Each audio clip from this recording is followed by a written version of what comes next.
টাঙ্গাইলের সাংবাদিকদের সঙ্গে নবাগত পুলিশ সুপারের মতবিনিময়। দর্শক, দেশের সংবাদে স্বাগত। শুনছিলেন শিরোনাম।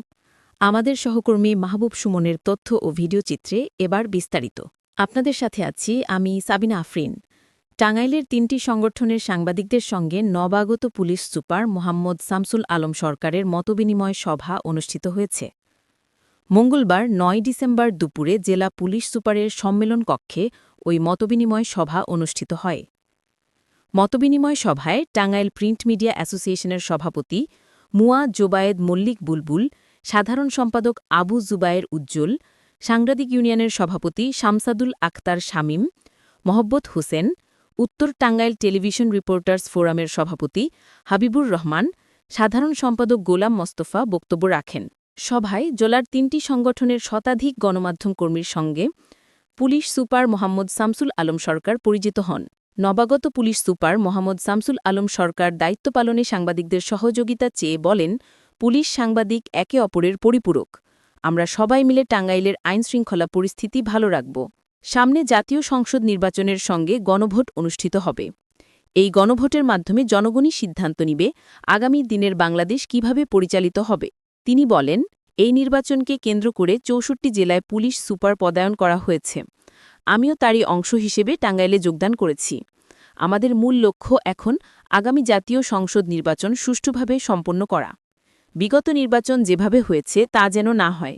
এবার ভোটাররা যেন নির্বিঘ্নে ভোটকেন্দ্রে আসতে এবং তাদের পছন্দের প্রার্থীকে ভোট দিতে পারে, এটা নিশ্চিত করার জন্য আমাদের পুলিশ বাহিনীর পক্ষে যা যা করণীয় তা করা হবে। একই সঙ্গে আমাদের যে স্বাভাবিক কার্যক্রম রয়েছে সেগুলো সুষ্ঠুভাবে পালন করব। এক্ষেত্রে সাংবাদিকদের সর্বাত্মক সহযোগিতা চেয়েছেন নবাগত পুলিশ সুপার মোহাম্মদ শামসুল আলম সরকার।